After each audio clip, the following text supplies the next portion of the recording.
Strategy 5 is the flexible thinking ABC.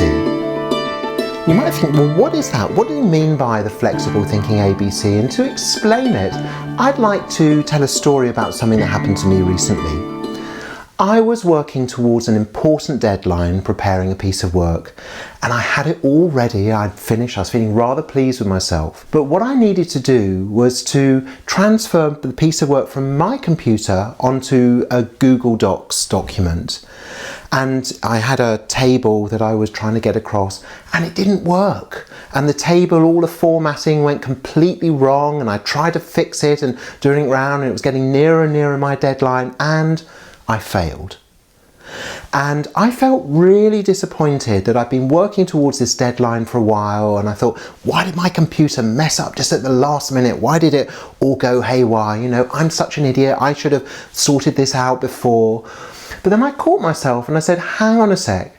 This is a great opportunity to practice the flexible thinking ABC.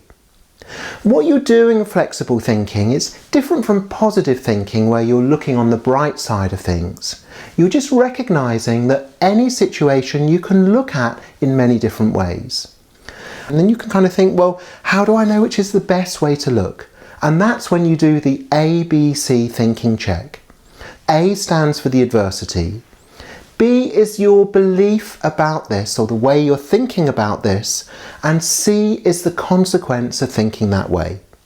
So here's me, I'd messed up, I'd missed my deadline, and so that's my adversity, that's A.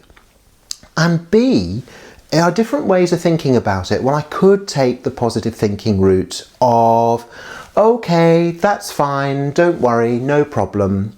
But the danger of being too positive here is that I could become complacent. I had slipped up on my planning, and it was like, how do I catch up for lost ground?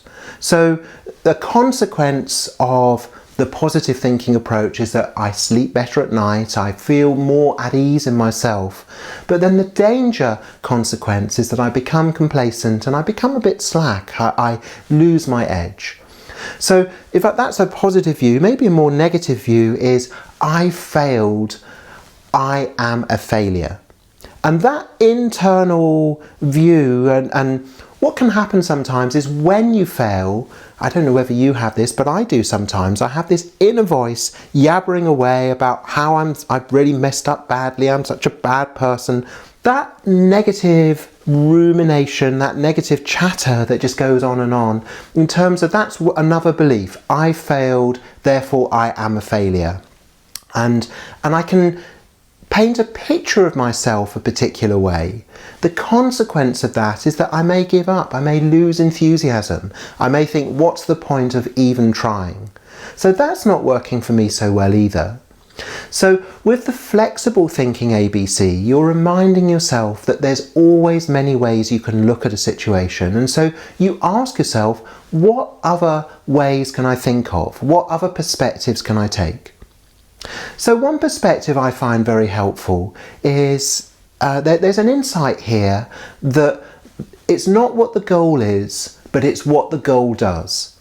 Having a deadline did focus me. It did provoke me to work hard and get the work done. I just had a slip up with the computer formatting. And what I'm doing there is that I'm de-emphasizing whether I'm a success or a failure with regards to that particular milestone. But I'm acknowledging the fact that the goal did move me on, and I can make up for lost ground in other ways. So I call that B3, consequence 3. What we're looking at here is how we deal with failure. I'm using the example of a time where I failed at a particular task by a particular date. And these are 3 different beliefs leading to 3 different consequences. But coming back to that question, what other ways are there of thinking about this? I'm sure you can think of more, and I can as well. So here's another belief, perhaps we'll call this B4, is I failed because I wasn't ready. That actually it's maybe a good thing that I didn't enter it in, because when I actually looked at what I'd done, although it was a good piece of work, I thought I can do better here. And actually the delay caused by this technical hiccup, it causes me to take pause to look again, to review where I've got to, and identify other ways that I can see of improving where I am.